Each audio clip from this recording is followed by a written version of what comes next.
We're watching every Adam Sandler film to see if they still hold up.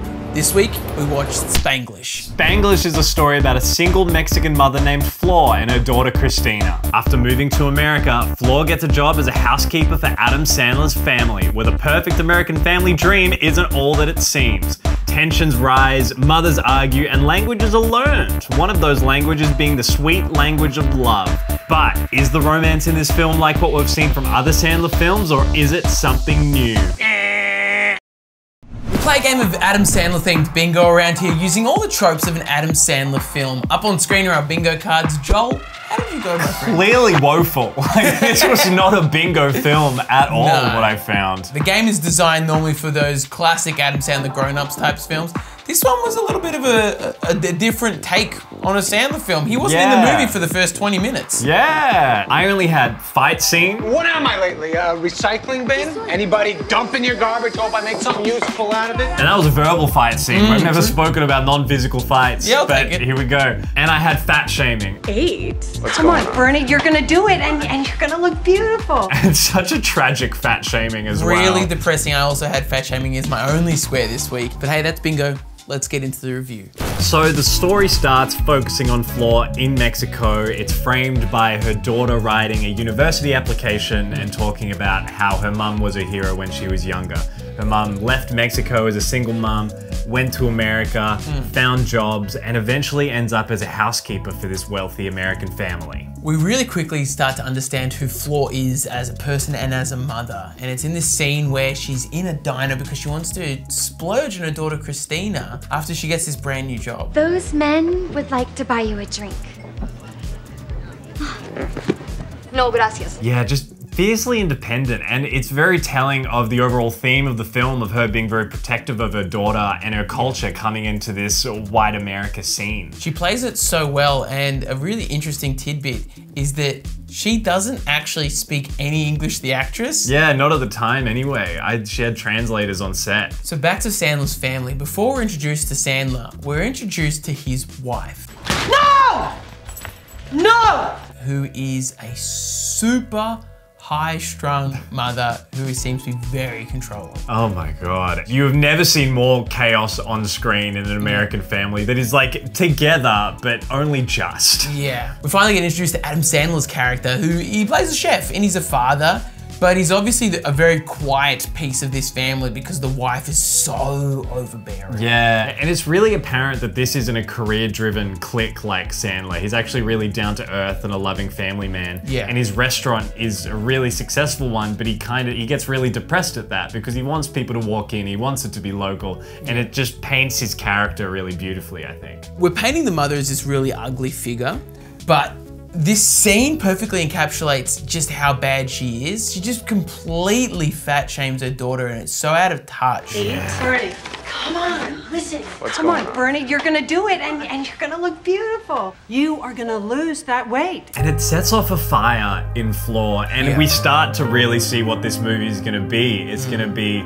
about this family's dysfunction and how it's rubbing off on Flor and her daughter. Yeah. And it just gets really ugly. And we can see this affect Sandler so much with the way he wants to care for his daughter. Just him like screaming at how frustrated he is, and there's tears in his eyes, and I'm like, where was this in Grown Ups? But just the look on her face when she got the gifts! Where was this like visceral reaction to his family falling apart in Grown Ups? And although we hate on the character Deborah for being so overbearing, we also see Flor be a little bit overbearing by going in and fixing the daughter's clothes so that she can fit into them. Yeah. Which, even though it's the right thing to do from the viewer's standpoint, it also is the wrong thing to do as a person employed by this evil mother. Yeah, and while she didn't want to get caught up and engulfed in the family matters, she finds herself getting drawn in nonetheless. Yeah, and that situation of her getting consumed by the family becomes worse as she's pretty much forced to move into their summer beach house, which was so uncomfortable because she has a daughter and she thought,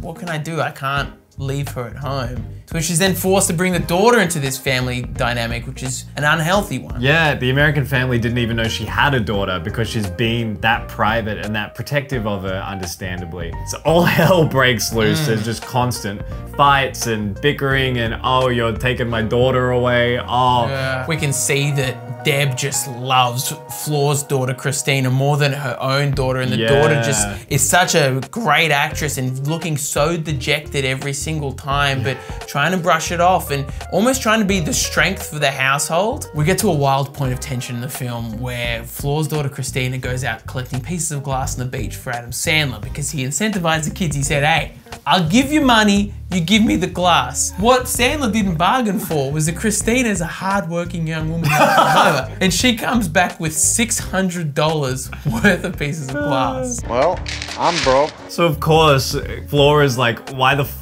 did you give my daughter $650? What is this? Yeah. You take her away and color her hair and now you give her a bunch of money? What? And then there's this whole translation scene where Christina has to play the middle woman between Sandler and Floor. And this is the catalyst for Floor finally learning English. But also learning that not all men are shit. And Adam Sandler learning, oh, not all women yelling at me won't concede if they're wrong. And they do have a lovely makeup moment once they hit the same page. Yeah, and I think it's a really nice bonding moment of Sandler and Floor just deeply care about their children in the right ways. Yeah. And they find a common enemy with Deborah. Yeah, and you start to see, oh, are these the seeds of a romance, of an Adam Sandler romance sparking? What's going on here? Just when we think Deborah's meddling is over, she then decides to enroll Floor's daughter essentially into a private school, get her a scholarship, which is not what Floor wanted. No, and it's just this motion of family drama over and over and over again. No one knows how to stop overstepping their boundaries. No. And Deborah starts mysteriously disappearing. Like she just keeps on going out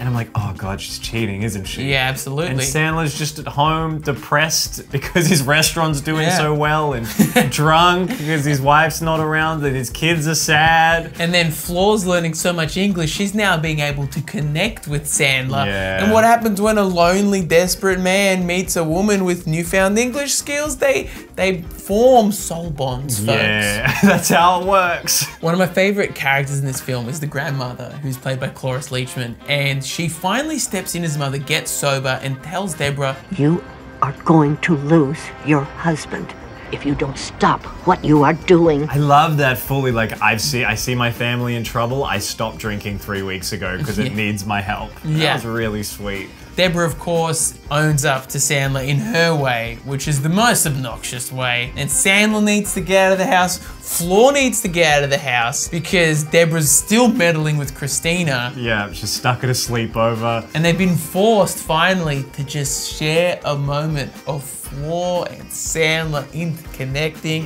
And Sandler takes Floor to his restaurant where he cooks her a meal. It was a really sweet scene. And a part of me was like, they could run away together and start a new family and leave Deborah in the dust, but that's just not real life. It is and not. I respect the directions it started to take. I wish in this moment, one of my better ifs was one, that the movie was shorter, but also in this moment, they almost overexplored the romance part of it.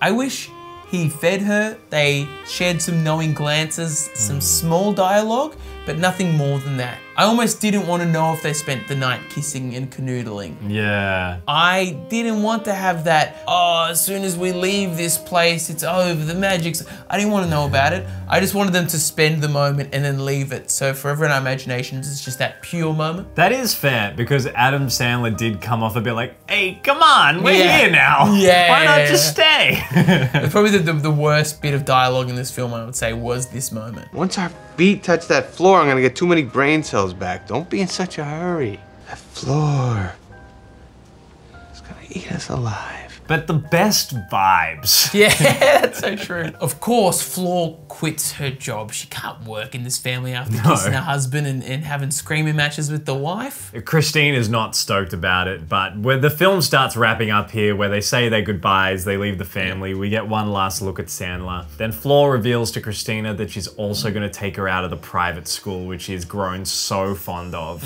But a testament to Floor, Christina forgives her because she realizes that she's a good mum and she has her right interest at heart. Yeah. And we kind of leave the movie there. There's not really a big revelation. We know that Christina's applying to this college because that's kind of the through line of this whole film. Kind of like in Emperor's New Groove when Cusco's narrating the whole time. But that's kind of where it's left. We don't know where Sandler and Deborah are. We don't know where Floor's gone off to. It stayed very true to its morals, and I love the note that we left Flora and Christina on. Yeah. And yeah, Sandler's family, who knows what's gonna happen there? Probably disaster. Yeah. Deborah is just not it. I think I'm happy to rate this film if you were my man. Me too, Mac. Like, I had a good time, but to be honest, it's 40 minutes too long, clocking in at almost 2 hours and 20 minutes.